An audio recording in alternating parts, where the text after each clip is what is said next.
Mesdames, Messieurs, bonjour et bienvenue sur BLTV. On prend les mêmes et on recommence. Cette émission durera une cinquantaine de minutes. Nous évoquerons la situation en Guinée. Nous parlerons également de la nomination de Claudine Prudencio à la tête de l'Institut de la femme. Nous évoquerons également Okunlola, ambassadeur près la Russie. De scandale à un autre, nous parlerons de ce scandale en fait qui fait beaucoup parler de lui à l'église de Bonhomé. On parlera enfin de la recrudescence des braquages dans la ville de Cotonou. Bienvenue à toutes et à tous, chers invités. Bonjour. Bonjour. Bonjour, cher consoeur. Sensible, hein? Très tranquille. Très tranquille. La barbichette toujours au taquet? La pureté de la... C'est J qui s'en occupe. Ah, c'est J qui taille ça comme ça? Chaque matin. Il y a un dégradé en boucle façon et tout. Ouais, avec une tête de milliardaire. Tranquille. Le de moumoncier. Très très bien. C'est une petite note triste, hein. Elle est quand même petite, pas si petite que ça, que j'ai envie également de placer cette émission. Un doyen n'est plus aujourd'hui et on ne saurait démarrer cette émission sans faire référence à sa personne. Vincent Folly est un tonton dans la vie de tous les jours. Il était également un douanier que je respecte énormément, que je respecterai éternellement. Il y a quelqu'un pour dire le contraire Qu'on respecte tous, hein, qu'on respecte tous. D'ailleurs, habillé en noir, c'est pas pour rien. Ouais, c'est vrai. Je t'avais dit que si tu plaçais ce truc, il y aurait des histoires entre toi et moi. Non, je suis en deuil. Bon, je ne vais pas exagérer non plus. Mais si aujourd'hui je fais de la critique littéraire, c'est grâce à Vincent Folly, parce qu'il m'a donné la main pour que j'intervienne dans son journal. Très très bien. Alors la tribune de la nouvelle tribune a perdu aujourd'hui son pilier. À nos confrères, on a une pensée également. Vincent Folly était vraiment quelqu'un que on aurait dû faire un thème sur sa personne.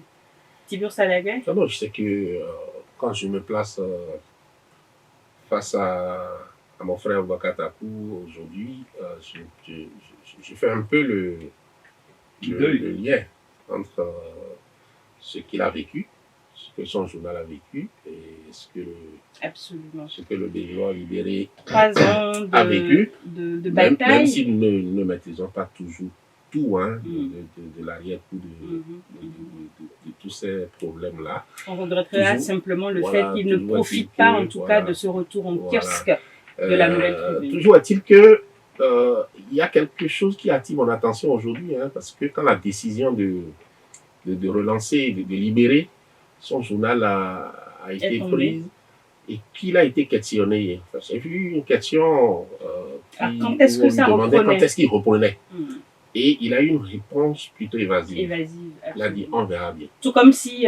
déjà, voilà, tout comme si c'était prémonitoire. Absolument. Merci en tout cas à vous pour cette minute que nous avons consacrée à ce baobab de la presse, j'ai envie de dire. On déplaise encore aux sorciers blancs. Voilà. Alors, nous allons pouvoir nous installer en Guinée pour parler justement de la situation qui a prévalu à partir de dimanche dernier, justement dans ce pays, que nous connaissons à travers pas mal d'histoires. On ne va pas revenir sur ces histoires-là, mais la Guinée et le Bénin, c'est quand même beaucoup de parallèles qu'on peut contextualiser aujourd'hui. Dimanche dernier, un lieutenant-colonel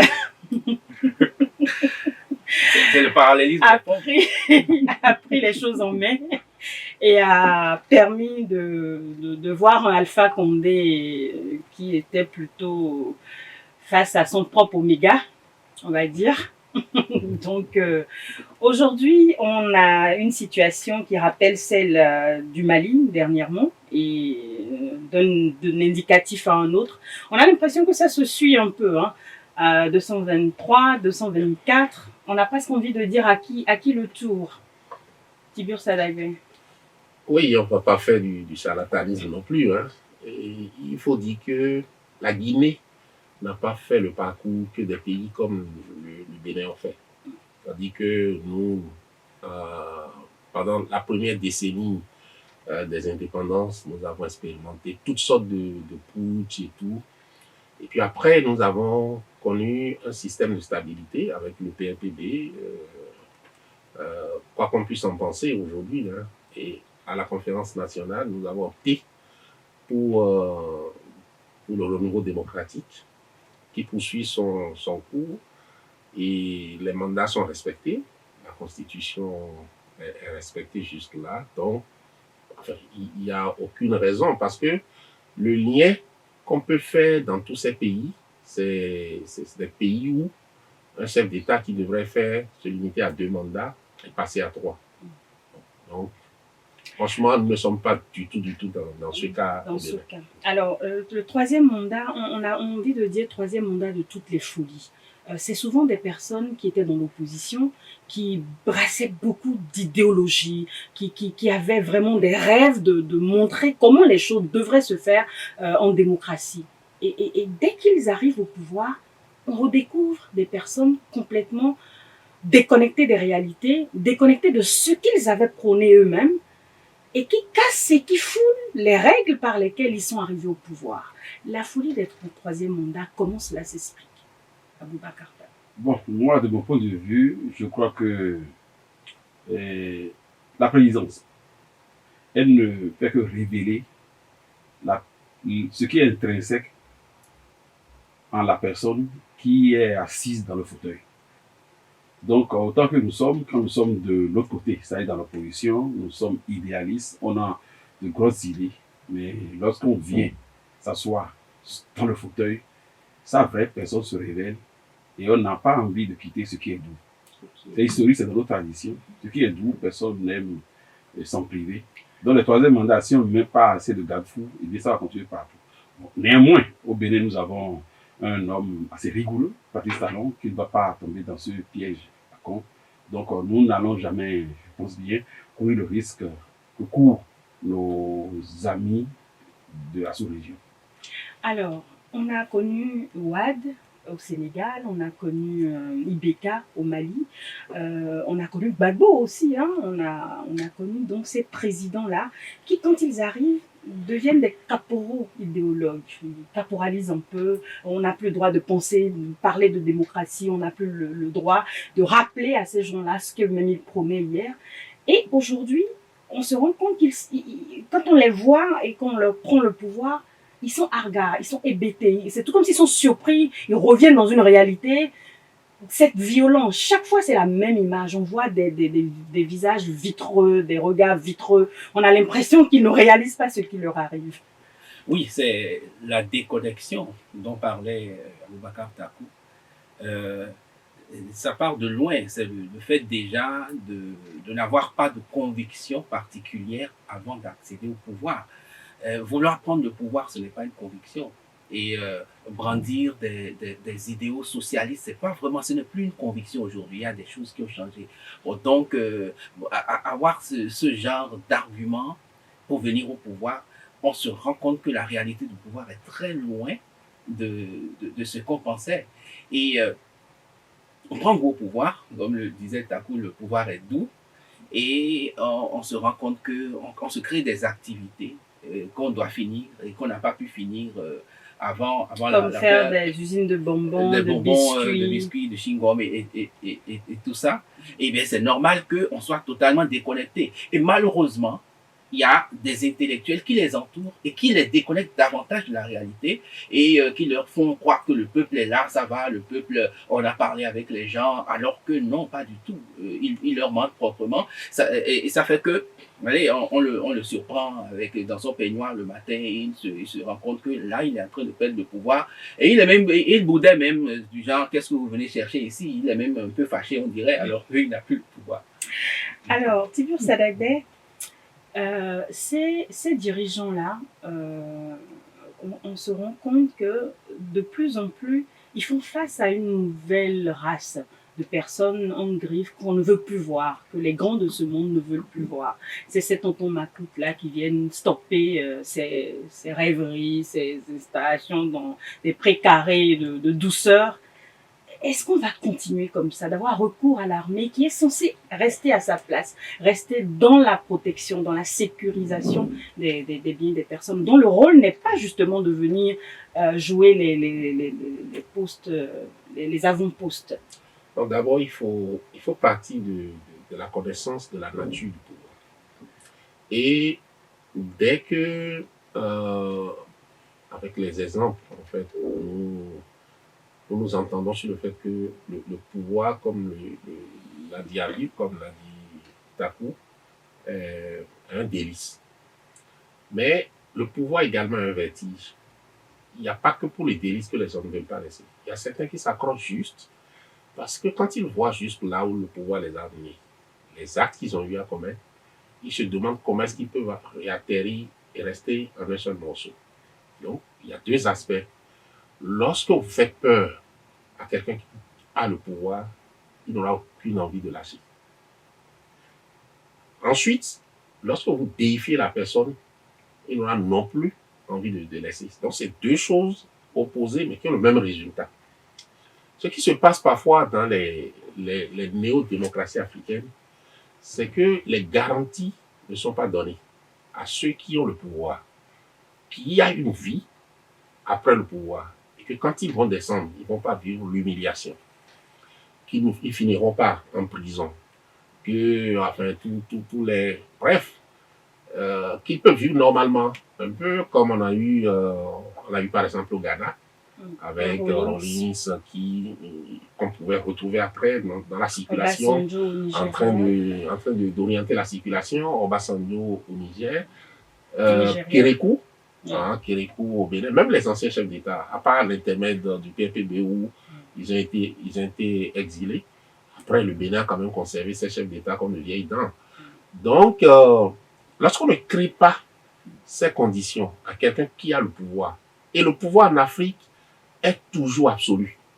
On a beau avoir les règles, on a beau avoir tout. Dès que vous prenez le pouvoir, les institutions ne tiennent pas. Donc vous vous retrouvez tout puissant du jour au lendemain. Alors, si en face de vous, vous avez une meute menaçante qui aboie et qui, en fait, vous montre ce qu'ils ont envie de faire de vous lorsque vous aurez laissé le pouvoir. Alors vous vous accrochez. Ok, vous vous accrochez. D'accord. Ça peut ne pas être vraiment une excuse, hein, mais j'essaye d'expliquer. Si pendant que vous êtes au pouvoir, vous avez aussi pris des décisions, dont tout le temps on vous rappelle que vous aurez en rendre compte. Alors, quelle envie vous aurez? Pourquoi vous serez pressé de vous retrouver face au pouvoir et au tribunal? Est-ce que ça ne pose pas quand même un problème de gestion d'État?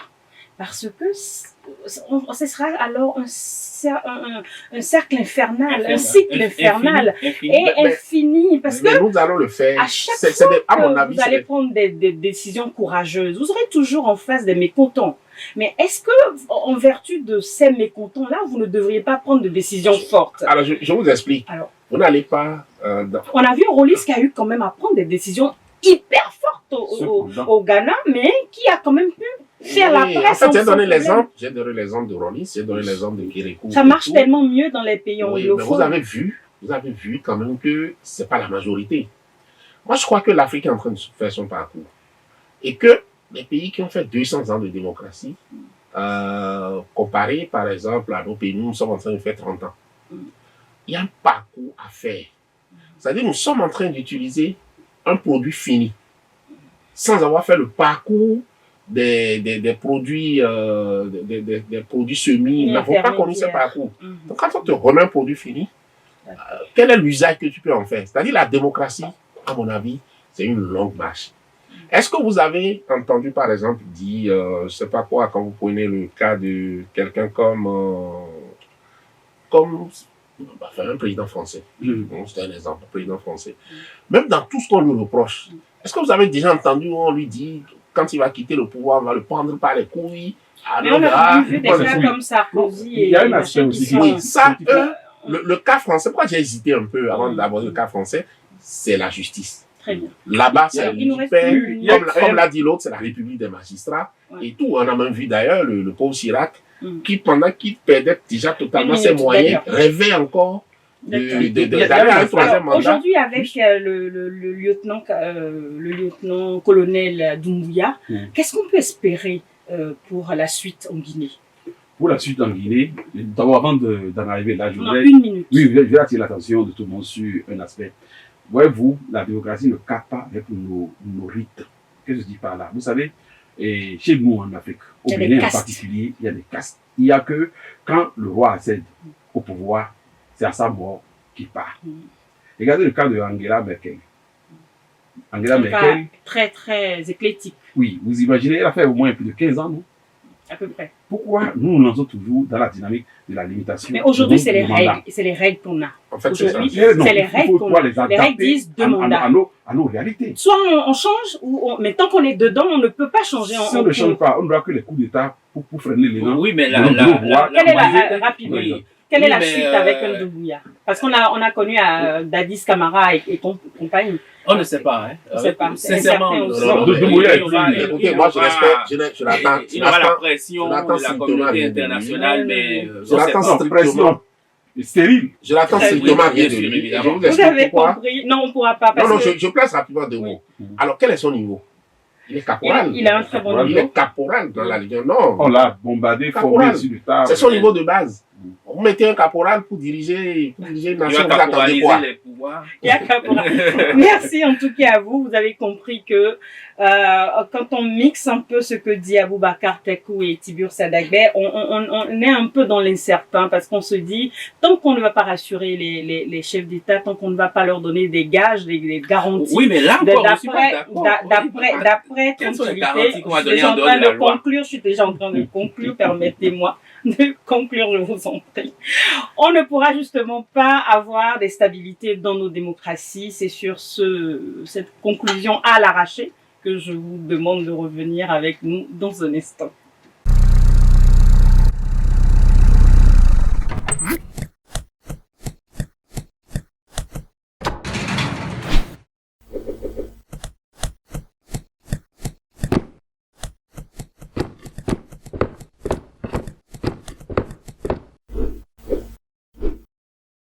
De retour dans ces studios, nous abordons le deuxième thème qui parlera bien évidemment de la nomination à la tête de l'Institut de la femme de Madame Claudine Afiavi Prudencio. Depuis le 21 juillet, le chef de l'État a montré qu'il fait de la cause de la femme au Bénin l'une de ses préoccupations phares. Aujourd'hui, en mettant 2 Amazones à la tête de cet institut-là, il montre clairement que les femmes sont à l'honneur. Qu'attendre aujourd'hui de Afiavi Prudencio?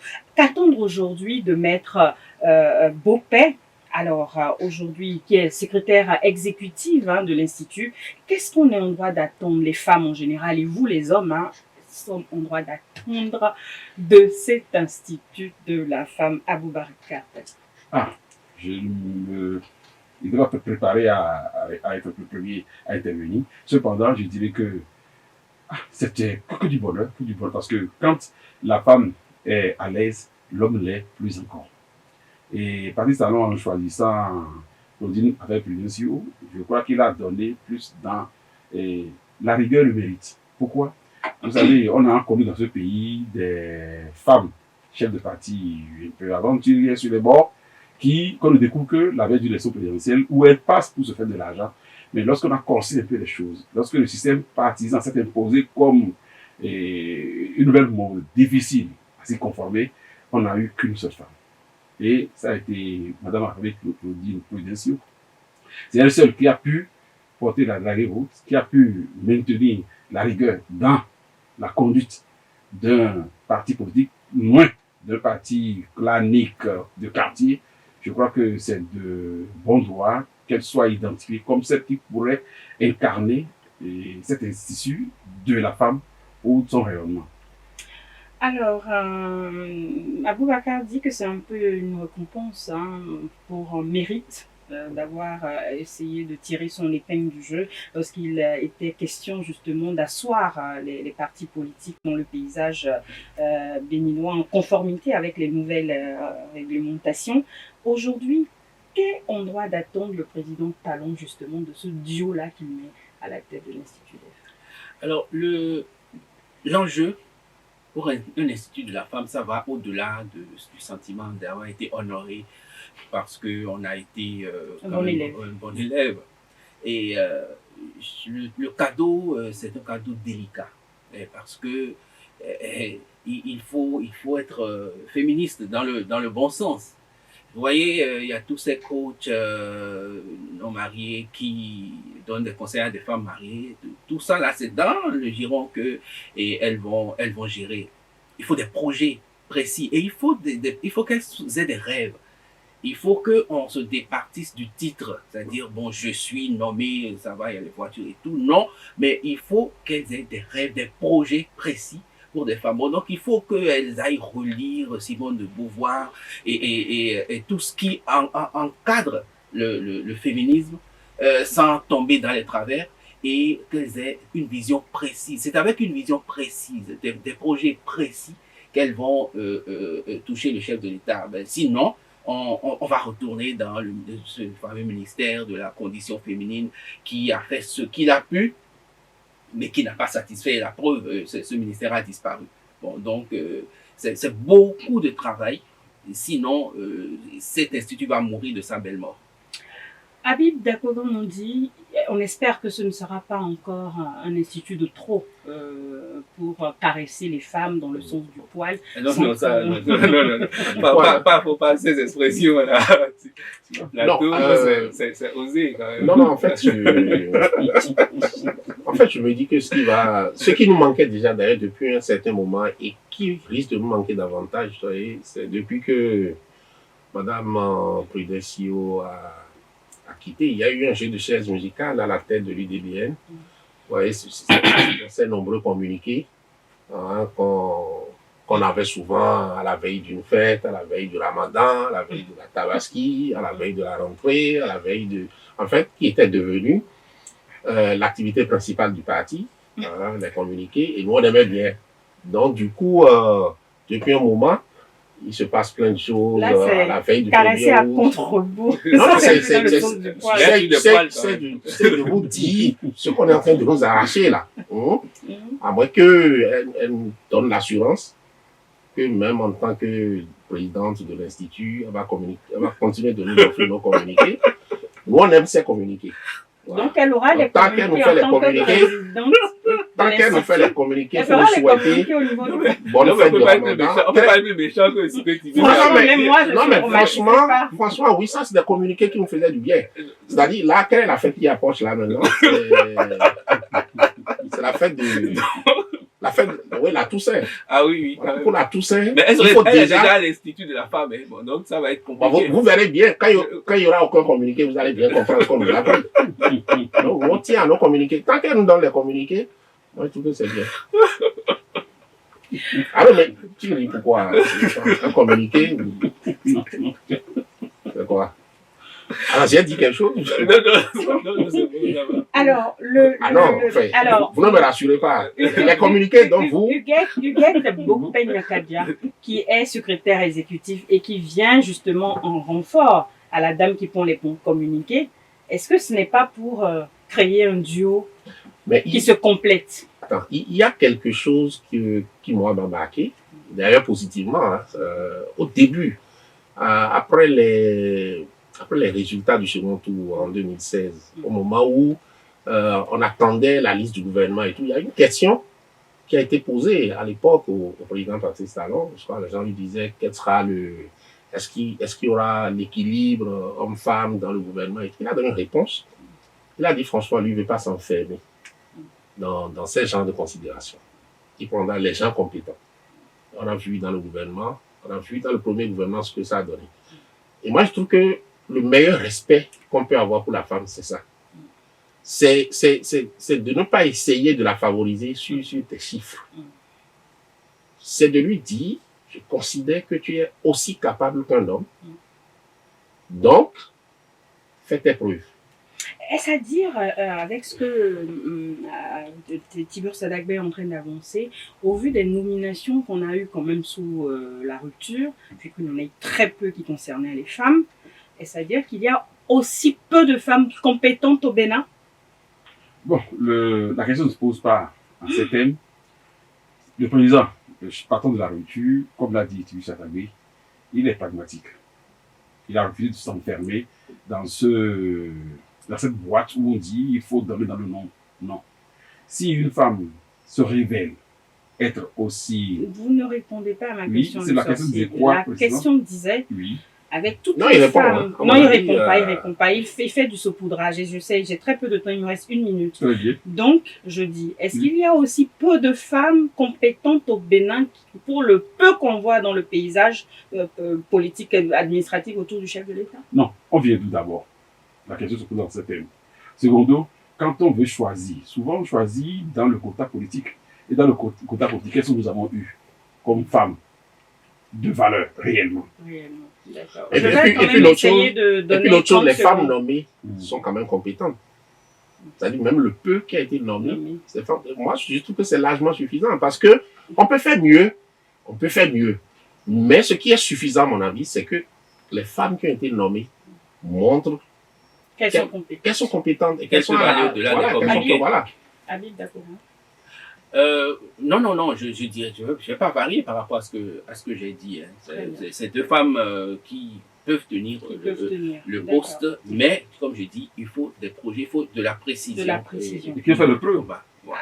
Alors, on a l'unanimité. Mais l'Institut, on il faut reconnaît en préciser tout hein, cas. que l'Institut ne vient pas d'être créé. Ça Ah non, non, existait. non, ça existait. Il a été étoffé, il a eu les statuts et tout. Et là, Relooké. depuis le 21 juillet, il a eu du contenu et les personnes pour conduire. Aujourd'hui, nous avons deux femmes de tête, parce que, quoi qu'on dise, derrière les communiqués, c'est une femme présidente de parti. Derrière les communiqués, c'est une femme L'aide qui de la rupture. à l'ère de la rupture, ce qui n'est pas rien. Et puis, à côté, c'est également une autre femme qui est bourrée de talent aussi. On espère en tout cas que elles mettront du contenu dans cet institut-là et qu'on ira au-delà des fêtes, des tablas, des trucs, des enjoliveurs, et qu'on aura vraiment de vrais contenu. projets pour que les femmes trouvent vraiment dans ce creuset, dans cet institut, véritablement la maison pour porter les difficultés qu'elles rencontrent au quotidien, comme le harcèlement, comme les viols, comme les difficultés à avoir les mêmes postes pour les mêmes compétences. Ça, c'est malheureusement une Je autre crois que le lutte. premier projet serait le harcèlement. Ah, Parce que c'est absolument. cette actualité, on a des cas. Absolument. Ah bon, Je parce vous que quoi, remercie. un homme ne peut pas lutter contre le harcèlement. Non, mais pour le On moment, a c'est vu dans les certains femmes pays qui- Je de vous l'Afrique en prie, on a vu on ne dans va pas certains relancer pays le de débat. l'Afrique On se centrale, retrouve juste le après ministre de la ceci. condition féminine.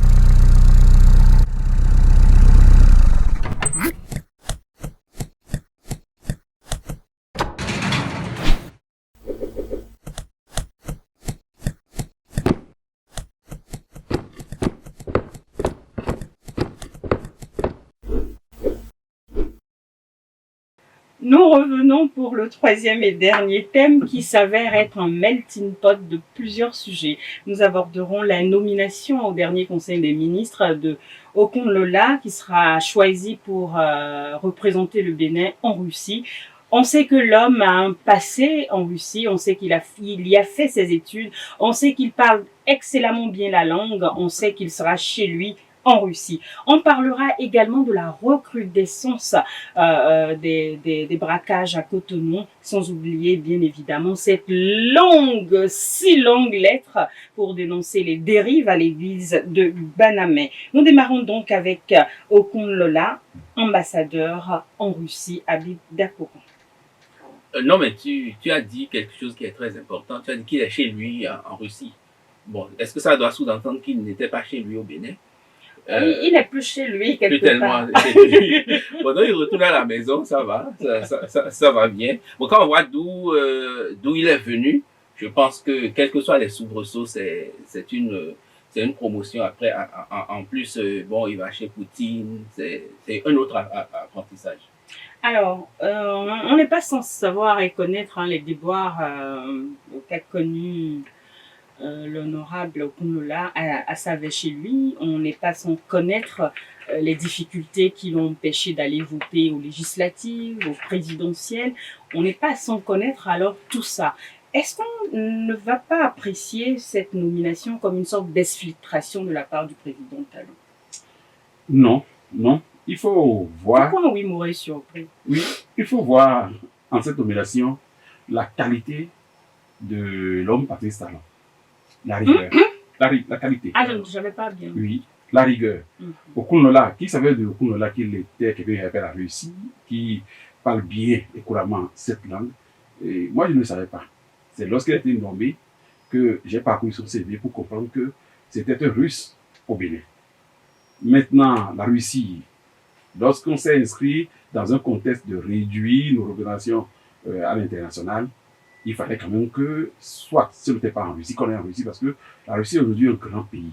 Et tous les autres pays qui se veulent émergents doivent au moins aller vers la Russie. Et le président a bien fait d'abord de choisir, de renouveler ou du moins de créer une représentation nationale et de choisir l'un des Béninois les plus brillants avec un CV aussi long que le bras et qui a de la compétence, qui en plus a fait ce pays, et s'y connaît très bien, en la personne de Okunlola, a aujourd'hui questeur à l'Assemblée nationale.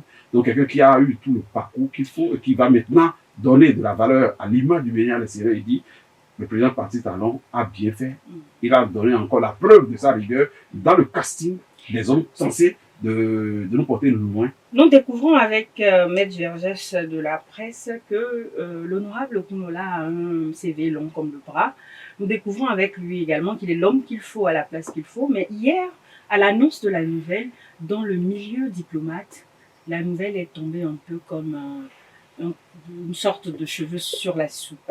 Les gens ne comprennent pas qu'à l'ère où on réduit les quotas dans les représentations, au niveau des représentations, qu'on en soit à envoyer quelqu'un qui ne maîtrise rien des rouages justement diplomatiques. Est-ce que la simple connaissance d'un pays, parce qu'on y a fait ses études, est-ce que la simple connaissance d'une langue qu'on pratique nous donne les qualités requises diplomatiques? Non, mais moi, je pense que l'honorable Okunola, pour une fois, sera à sa place. Hein. Il a dit que la Russie, c'est un grand pays fabricant de machines agricoles. Donc, du coup, pour ce type d'expertise, moi, je ne sais pas qui peut faire concurrence à celui qui a été nommé. C'est vrai que le déchaîné du jeudi fait beaucoup de satire, Non, mais si on doit enlever le déchaîné du jeudi, le déchaîné du jeudi et le transposer là pour faire de la satire, on va plus se retrouver. Non, je sais pas. On parle de la Russie. La Russie. Oui. Non, je vous dis très sérieusement Oui, que la Russie, c'est le grenier du monde. Tout à fait. Et que c'est le pays, par excellence de fabrication de machines agricoles. Oui. Et donc, du coup, quand Tatou dit que le casting est bon, j'ai dit oui, le casting est bon. Tout à fait. Parce que, à ce niveau, nous accompagnons ça aussi. Voilà, oui. Donc, à moins que vous me donniez un autre nom. Quelqu'un qui aurait pu représenter le Bénin dans un pays où on fabrique des machines agricoles. Si vous en trouvez, il n'y a pas de souci. Non. Donc, moi, je trouve que c'est bien. La nomination est bonne. Très bien, super. D'accord. Mais voilà. Vous avez compris, hein, on a dit l'essentiel autour de ce sujet. C'est l'homme qu'il faut apparemment à la place qu'il faut. On n'en dira pas plus que ça. Nous avons découvert il y a quelques jours dans la presse une longue... Je ne sais pas ce qu'il en est pour vous, mais j'ai jamais pu finir de la lire. Et c'est pour le peu que j'ai pu y lire, j'ai constaté qu'il y avait beaucoup de dénonciations, des dîmes qu'on prenait dans tous les sens, des gens qu'on tuait, qui mouraient, dont on ne se préoccupait pas. Il y avait beaucoup de choses dedans. En tout cas, je n'ai pas pu lire. Aboubacar Tatou. Cette lettre, personne ne peut la finir. Personne ne peut la finir. Et comment le chef de l'État peut... Non, il a des gens pour lui faire le résumé. On dit qu'il allait résumer cette lettre-là. Et cette lettre est révélatrice de ce qui se passe dans le pays. Et cette lettre qui dénonce les pratiques occultes au sein de cette église qui, ma foi, semble donner la preuve de l'existence d'une grosse escroquerie, à l'image de l'IC Service, appelle le gouvernement à réaliser cette fois-ci. Je crois que c'est un test. Cette fois-ci, la justice aura montré si elle est une justice à deux vitesses, ou une justice qui est là pour punir et ceux qui font du bal. Je crois que c'est une lettre qui est la bienvenue. Il faut en tenir compte.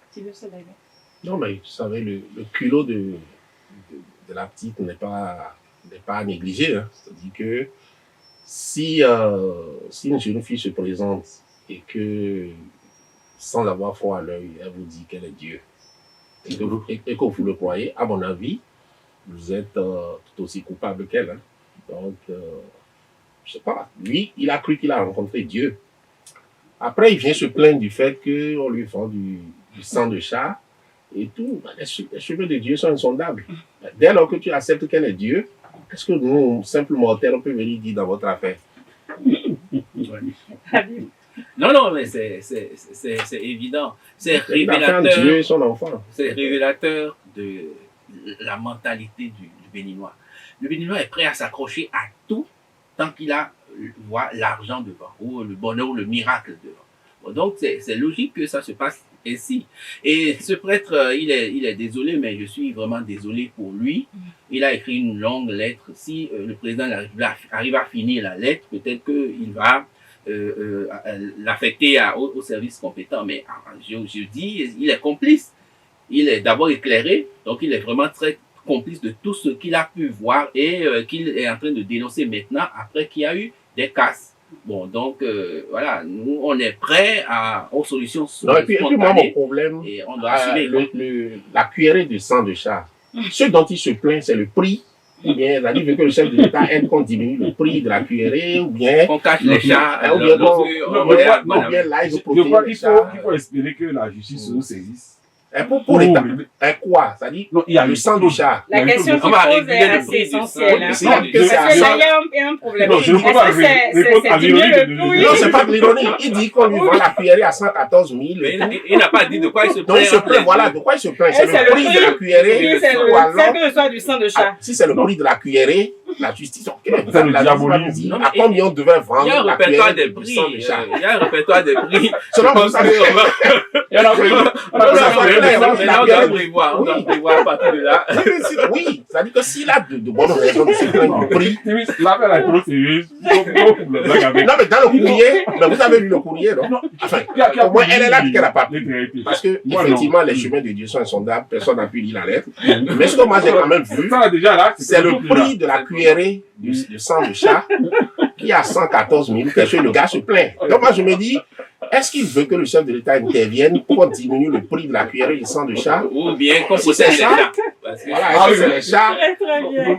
Voilà. Ou est-ce qu'il faut fouetter les chats? On va déjà prier pour que le chef de l'État arrive à lire ce courrier-là et surtout arrive à... Et qu'il se prononce peut-être sur le prix de la cuillerée du sang de chat. Non, mais c'est sérieux. C'est sérieux. On a assisté il y a quelques jours à des scènes qui ont circulé hier et avant-hier sur la toile. Hier ou avant-hier? Hier et avant-hier. Hier et avant-hier, où on a vu Chicago Fire. C'était vraiment des scènes dignes de remake de films, voilà, de films d'action et on a surtout assisté à une population en liesse sacrant ces forces de l'ordre. C'était beau à voir. C'est-à-dire que on avait des Cotonois heureux qu'on les libère de cette vermine en griffe qui trouble la paisibilité des populations. Au niveau des banques, on n'a plus la paix. La recrudescence a pris je sais pas comment expliquer ça. C'est devenu carrément monnaie courante. Aujourd'hui, on a des braquages à plein temps. Qu'est-ce qui peut être à la base de cela, Tibur Sadak? Déjà, il faut dire qu'au nom des grandes réussites du premier quinquennat de la rupture, il y a la sécurité. Le secteur sécuritaire a été vraiment un secteur de grande réussite, un peu comme le fait qu'il y a quand même de plus en plus de discipline, voyez, dans le pays et tout ça. Et c'est le contraste qui fait qu'aujourd'hui, quand on dit qu'il y a braquage, enfin, tout le monde en parle. Parce que vous n'êtes pas sans savoir qu'au début des années 2000, il fut un moment ici où il y avait braquage pratiquement tous les jours dans Cotonou. Quand il y a eu l'affaire de Financial Bank, dont l'institution ne s'est même plus jamais relevée, il y a eu énormément de braquage pendant un temps. Et même pendant la refondation, changement de refondation, il y a eu le braquage de la BCB, de la Ecobank. Le braquage de Ecobank Topa, et pas des gens qui sont venus impunément du Nigeria et qui sont repartis tranquillement. Mais je crois que parmi les choses qu'on peut mettre à l'actif du système de la rupture depuis 5 ans, il y a vraiment le système sécuritaire qui fonctionne. Maintenant, quand le système sécuritaire fonctionne, c'est en ce moment qu'il faut être vigilant. Parce qu'à un moment donné, on peut dormir sur les lauriers.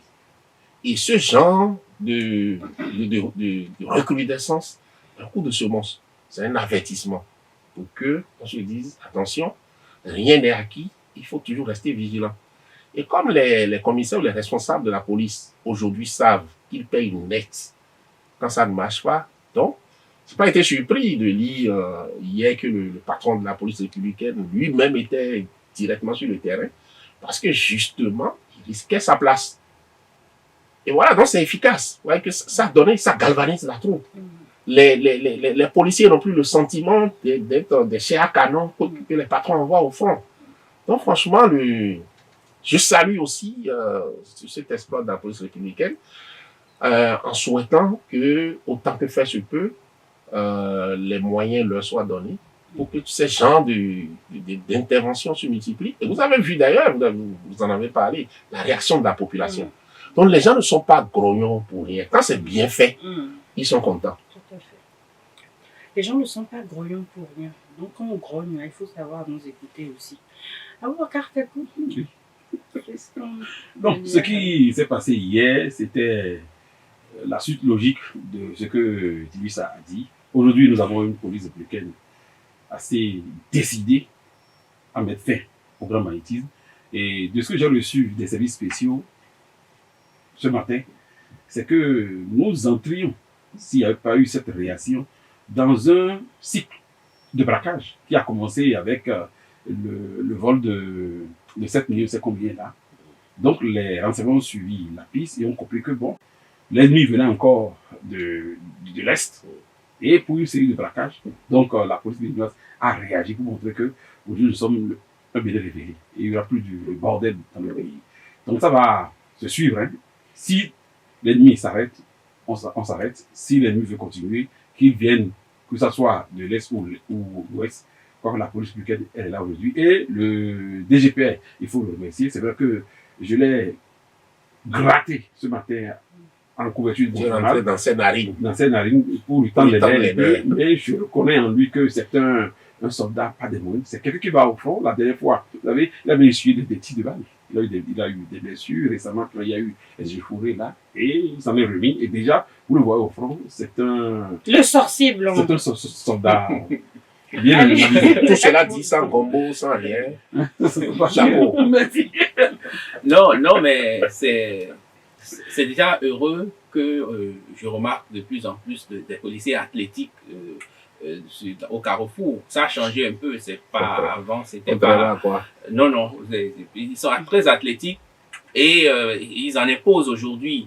Et puis, bon, parfois, quand ils s'ennuient, ils régulent la circulation. C'est-à-dire que mais le feu est rouge, mais ils font passer les gens. Le feu est vert, ils arrêtent. C'est-à-dire qu'ils improvisent. Ils improvisent pour fluidifier la circulation. Ça veut dire que c'est une police aujourd'hui motivée, beaucoup plus motivée, et qui travaille dans le sens de la sécurité. Je pense qu'il faut saluer ça. Il faut saluer cela. Et condamner... Et...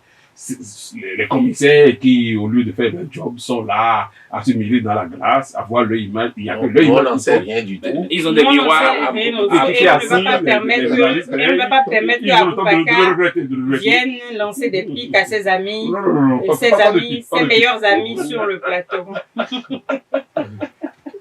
Très très bien. Alors, il y a eu quand même quelque chose à déplorer. Est-ce qu'il faut tout le temps les abattre comme ça?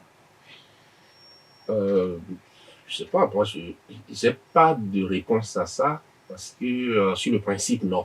Parce qu'on sur le principe, refuse aux non, populations... mais dans une situation de légitime défense, vous savez, le braquage le premier braquage a presque coûté la vie à quelqu'un d'innocent qui a reçu, on m'entend dire, une balle dans la hanche.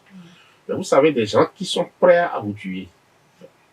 On ne va pas dire de faire on va pas dire de faire œil pour œil. Mais la légitime défense. Oui, pour le principe. Parce qu'on parle du fait qu'on refuse aux populations de se faire justice. Mais si on a l'impression que nos soldats ou également au feu, les droits de l'homme n'hésitent pas à ouvrir le feu. Oui, pour le principe, les droits de l'homme, on les respecte et puis bon, on essaye. Mais vous voyez, une police française qui est peu la plupart du temps neutraliser des criminels. On n'a pas le même équipement, c'est pas le même. Donc encore que si même là, voilà. à certains moments, est-ce qu'on n'a pas l'impression qu'en les abattant comme ça, c'est plutôt un message qu'on veut envoyer à ces braqueurs-là? Quelle image ça donne de voir des policiers criblés de balles, gisant dans leur sang et qui meurent? Ça ne donne pas une bonne image de la police africaine.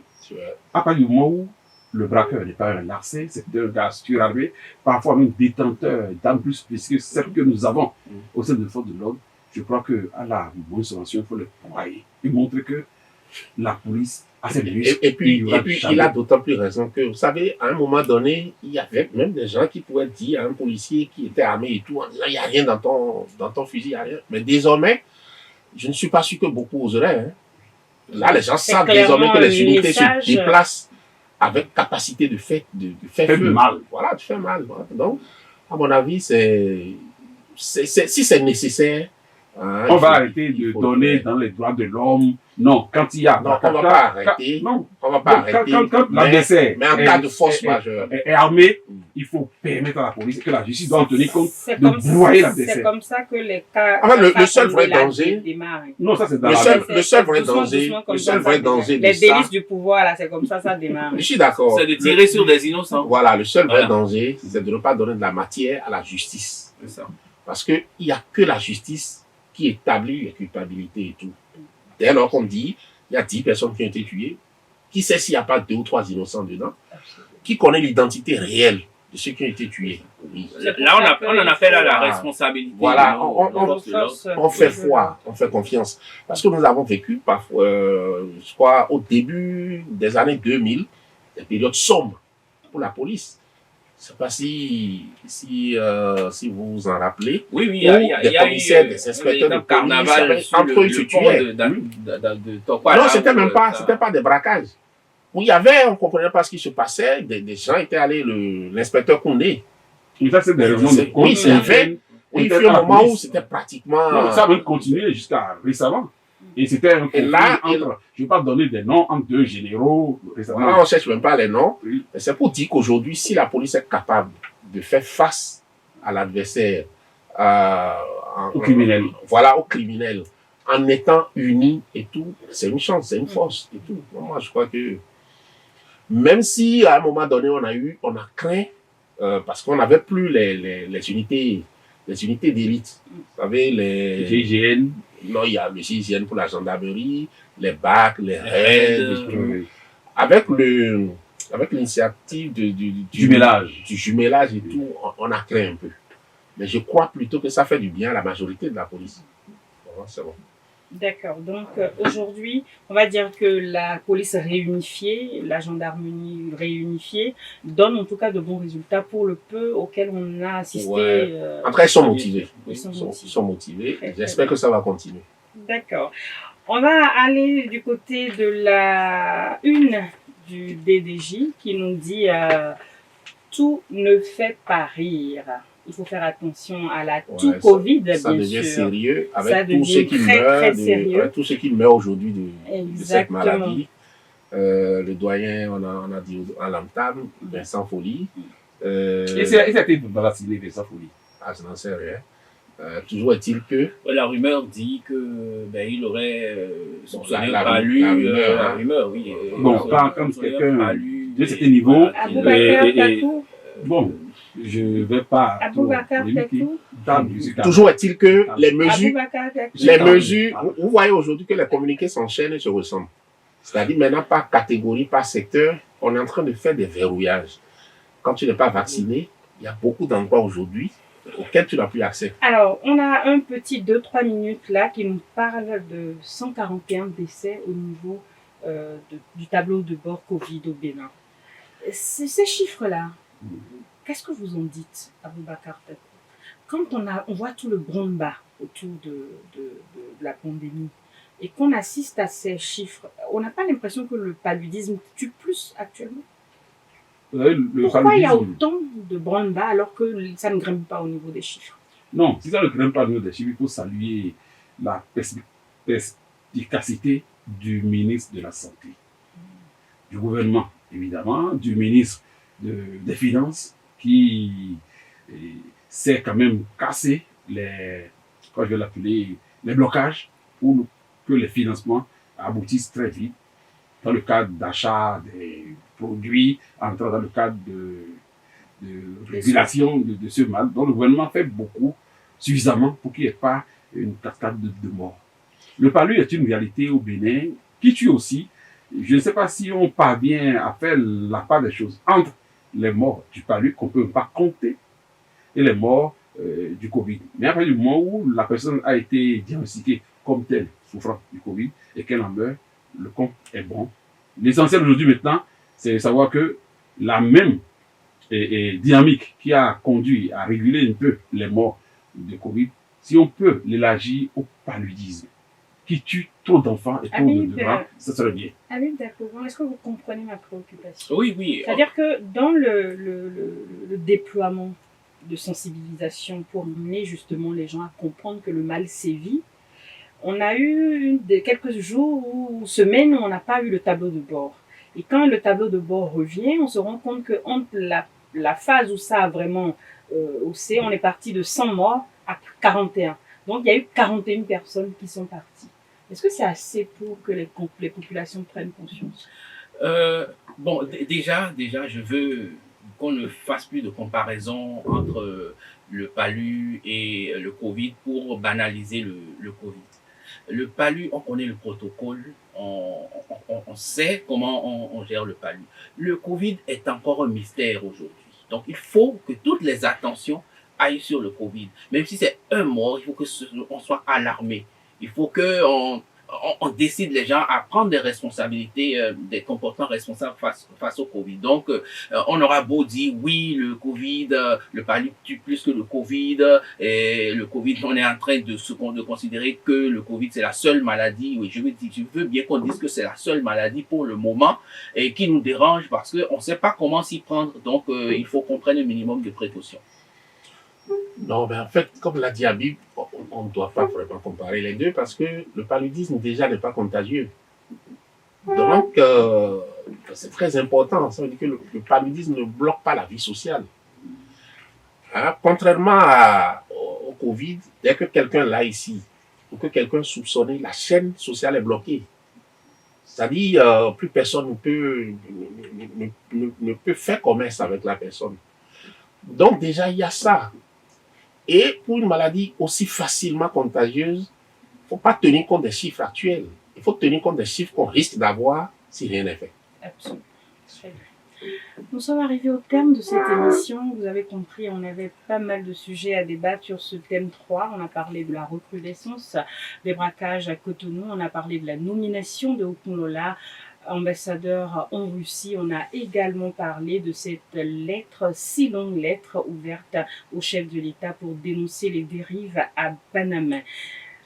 On ne pourra rien clore sur tout ça. On va espérer que le chef de l'État lise ce fameux courrier. On va espérer que Okunlola se retrouve comme un poisson dans l'eau en Russie. On va enfin espérer que les braquages diminuent complètement au Bénin. Nous vous retrouverons la semaine prochaine avec le même plaisir. D'ici à là, prenez soin de vous, vaccinez-vous si le cœur vous en dit, mais surtout respectez les gestes barrières. À bientôt.